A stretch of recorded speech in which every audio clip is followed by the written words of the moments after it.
Imagine what it would be like to be homeless in a city under curfew and in lockdown. When your everyday life has been turned upside down and it becomes illegal to be on the street. Tune in to Homeless in Hotels. A 3-part radio series giving voice to the people who went from a life on the street to a life in hotels. And the support workers experiencing the shifting ground on the front line of COVID-19. Premiering on Thursday, July 28th, 12 p.m. to 1 p.m. on 3CR 855 AM. Homeless in Hotels, a 3CR supporter.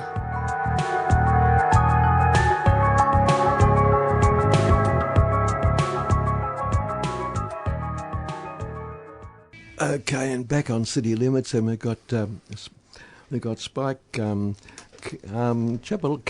Chapeloni, yeah.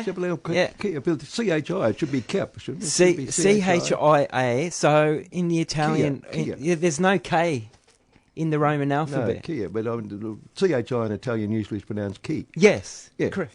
Yeah, okay. Keep on there. And we've also got Kelly Whitworth in the next studio. We've sort of keeping, because of COVID, we're, despite what the Herald Sun says about masks and things, we are being careful. And therefore, Kelly's in the next studio, but we're all going to have a chat. And Spike, would one of you start telling us, tomorrow, isn't it, this documentary? And yes. It's a radio documentary. You got a grant, did you not, to kick it off? Yes, we applied. So the Regina Brindle Foundation is a foundation that was established, I think it's with Shark, Kelly, or APSU, one of those peer. The Self-Help Addiction Resource Centre. And they've made this money available for people with a lived experience to develop stories about people having a lived experience. So it's that sort of grassroots people, I guess, giving people an opportunity to tell their stories about what it's like, like to live in a state or a country where there's prohibition, where there's no human rights-based housing policy, where the government can take away your rights to move overnight. When, in 2017 they tried to do that, make it illegal to be asleep on the footpath. And the accommodation was important for people during, there's a pandemic on, but there's very little discussion about how it happened and where these people were going and how much input they had into this whole plan. Yeah, look, the general feeling I think in the community was, wasn't it great? People who were homeless were getting a roof over their heads. Isn't this good? Now, your documentary challenges some of that, does it not? Well, I think, yes. You'll hear from the people's responses that they were, it wasn't a holiday. It was really difficult to have this accommodation, be encouraged into accommodation, I guess, and have no control over where you're going. You might be in the same building to someone you owed money to. Like, do you know what I mean? Like and they weren't homes. And I think if it was difficult for people that have their own living room, we weren't all in this together. Some people were doing it a lot tougher. And if we thought it was hard for the people that are housed, imagine what it was like, because everyone's support services completely melted away. So if people were seeing their counsellors or podiatrists, physios, that all went because of COVID and the lockdown. So it was really difficult for people having a lived experience of homelessness and, the added thing of living with, in some cases, addiction also. The location of these places, did it mean that people were often removed from where they'd been existing homeless for some time? Was that a problem? Correct. Yeah. Correct. Some people were moved to Dandenong, where all the services, their whole, their thing, their routine is a CBD.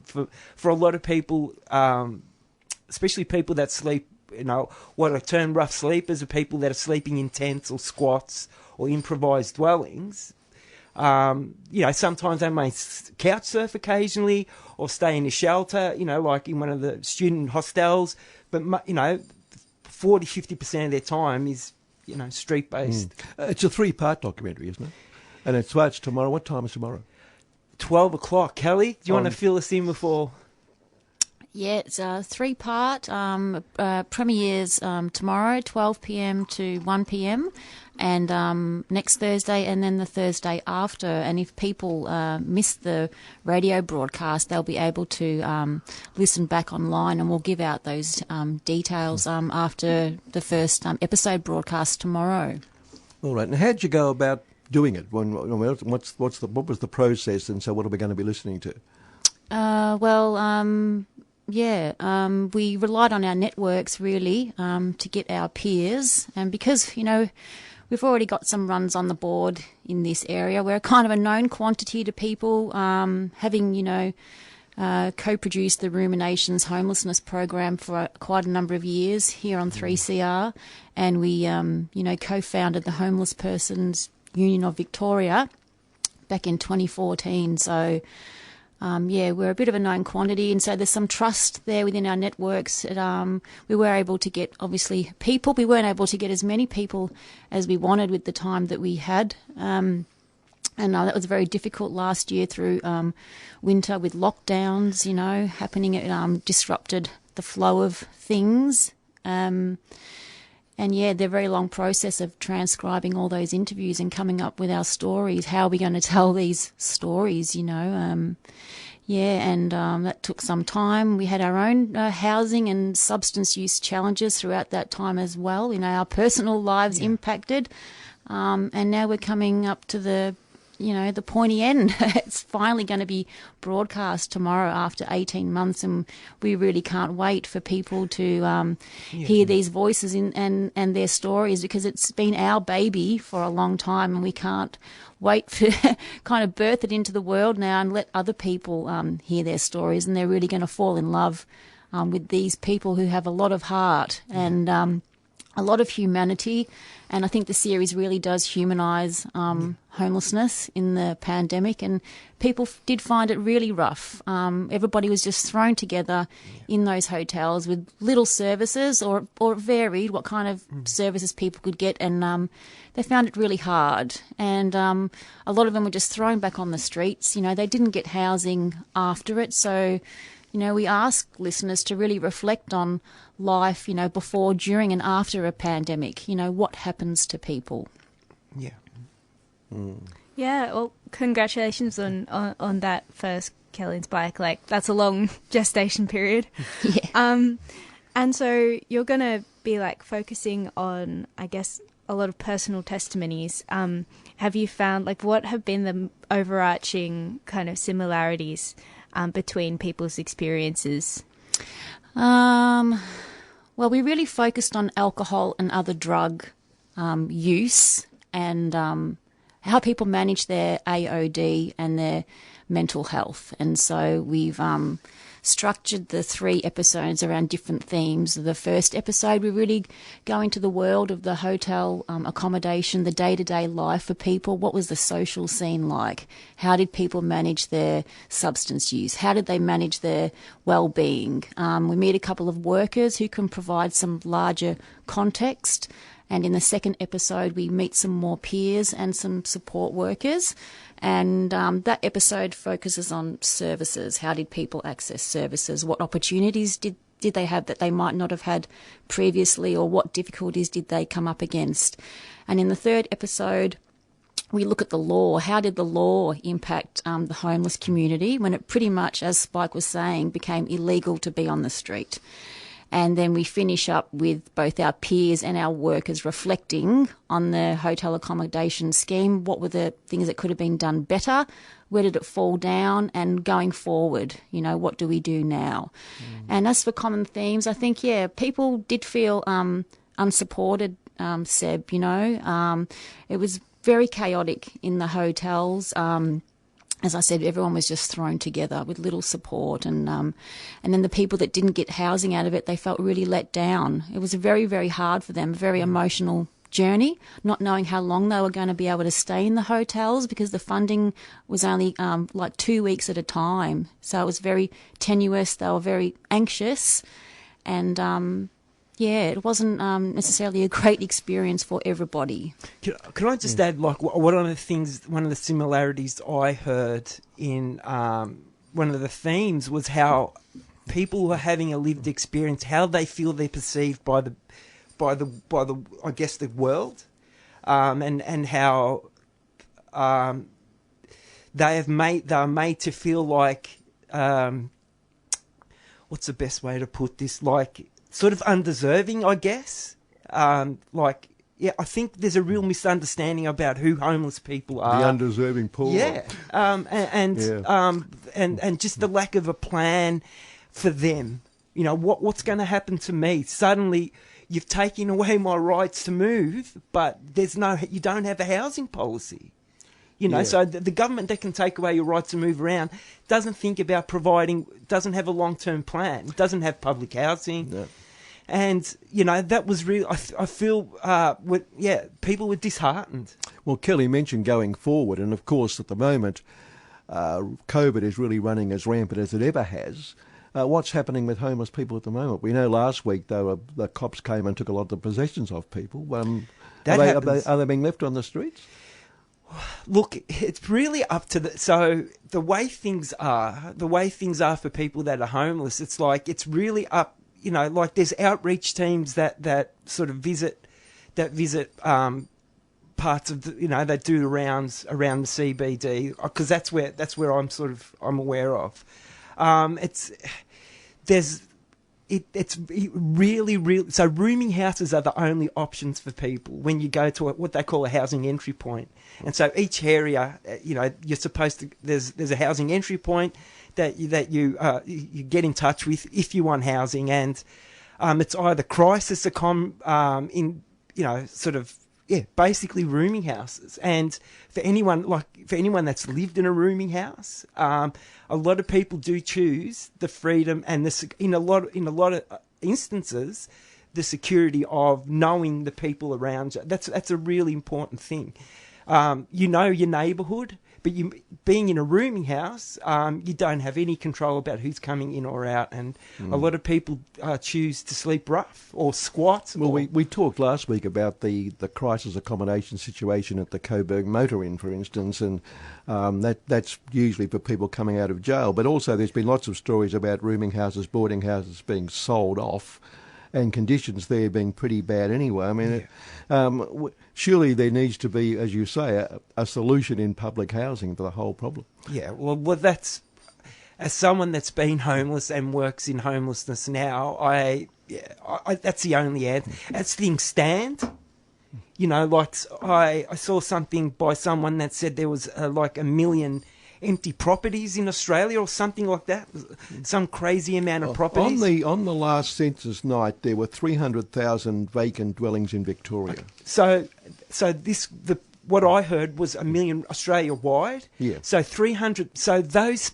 properties, because of the way capitalism's set up, they're not available to people that are homeless. No. They're not on the Victorian Housing Register. You can't get access to those properties. The housing crisis it's been created. When people buy 4 or 5 properties and negative gear and all this sort of stuff, people that are homeless don't get access to those properties. So they're fundamentally locked out of all this. So unless you identify a house for yourself and start squatting it, the only properties that are available to someone that's homeless is through an application for public housing on the public housing register. You can wait up to 5 years because of the lack of public housing. And there's no shortage of funding. I mean, last Saturday going at Vic Market, there were 2 homeless people on the street near Vic Market I saw as I walked past. And yet later, waiting for the tram, I sat and counted on these high-rise buildings, 12 cranes across the skyline, billions and billions of dollars going into real estate, while down below there's people who can't find a roof. Yeah, people can see. At Docklands apparently there's empty those skyscraper things are everywhere, and unless you have, it's all built around cash. I mean, as we, capitalism, it's brutal on vulnerable communities. It really is. It locks them out of what is a human right. The way things stand. I was just thinking, back to the hotel situation. How much information is out there about how particular hotels were picked out for the program, and like how people were told that they would be able to live here, or like were they made to, like that sort of thing. So who should answer? Oh, you this? can answer that, Spike. So how a hotel's chosen. So Yeah. in one of the, I can't remember which episode, but one of the workers, it was managed the north and western response to the pandemic, and basically workers were ringing hotels, basically working like tourists, and asking them if they would accept homeless people in their building.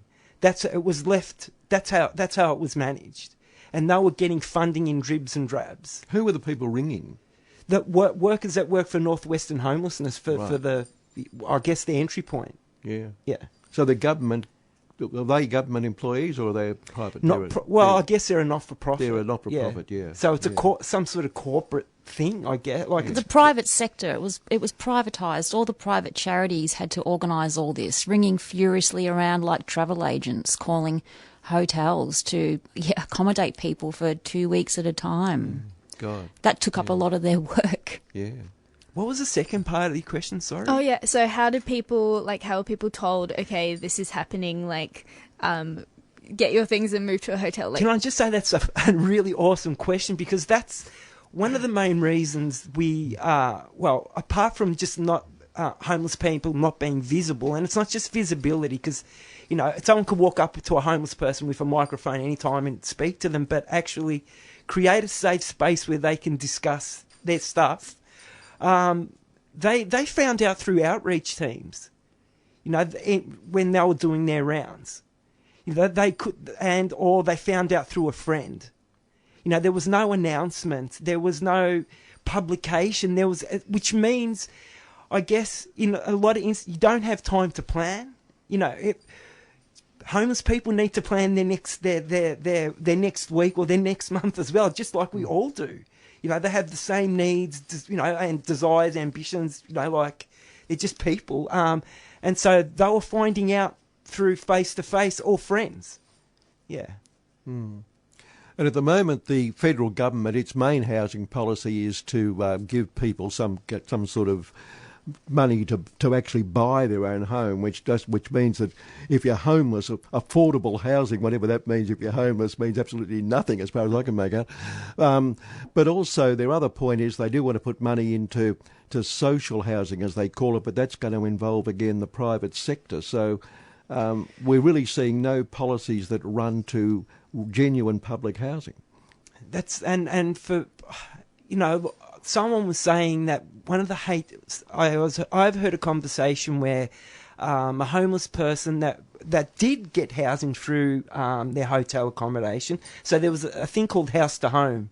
Hotels to Sorry, homes. hotel to the H2H, and some people were actually accommodated in an apartment, and they were sort of, I guess, othered in their building because they were too late in putting out their bins. So when you have a situation where people from vulnerable communities are placed in, so when they spot buy or spot lease a couple of apartments into the next development, people are put into communities they know, again, where they don't have anything in common with the people around them, and because of the prevailing view about who homeless people are, and just this whole convention of like the bins and all this sort of stuff, which is really like you'd think is crazy, made life really difficult for them because it was a private building that they spot bought or spot leased an apartment in, and so it made things really difficult for that person. And we're going to be told tomorrow by the Treasurer, and we're being told internationally that things are going to get worse financially, so one can only expect the situation to worsen and not get better. So we're going to need more and more answers to the problem rather than just drag on, I guess. I think, the only way, as I said earlier, as things stand, there needs to be a commitment to build properties, and really, like, housing as a human right needs to be a thing and not just an idea, like a policy type thing that people, want to champion because, like, the people that are having a lived experience of homelessness, and look, the drug overdose awareness days in in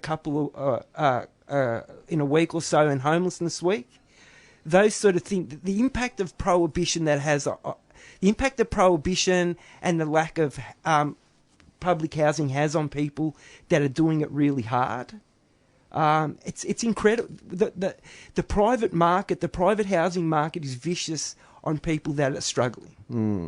We We might see some of the big CEOs of the big companies in their state-of-the-art sleeping bags on the MCG or something, doing their bit for homelessness. I shouldn't laugh. It's just, that's out of control.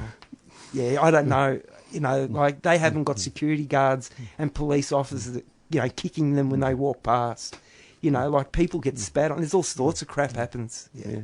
Look, we're going to have to go to our next guest, but Kelly, can you just give us what we haven't said so far, what extra to add to what's going on tomorrow and the next 2 weeks?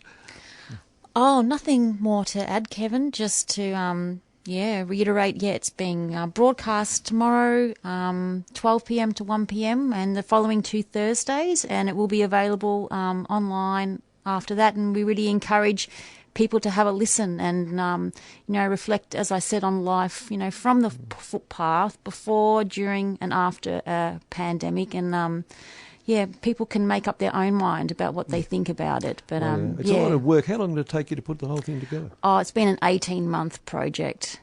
Yeah, good. Well done, both of you. Yeah. Thank you very much. Yeah. Okay, we look forward to hearing it. Thank you. Thanks, guys. Okay, thanks, Spike and Kelly, Kelly and Spike, for coming in, and we look forward. Don't forget, tomorrow at 12 and the next 2 Thursdays after that at 12 o'clock. It sounds like a wonderful program.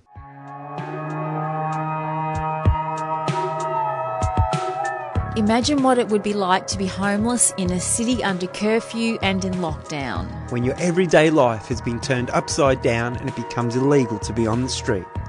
Tune in to Homeless in Hotels, a 3-part radio series giving voice to the people who went from a life on the street to a life in hotels. and the support workers experiencing the shifting ground on the front line of COVID-19. Premiering on Thursday, July 28th, 12 p.m. to 1 p.m. on 3CR 855 AM. Homeless in Hotels, a 3CR supporter.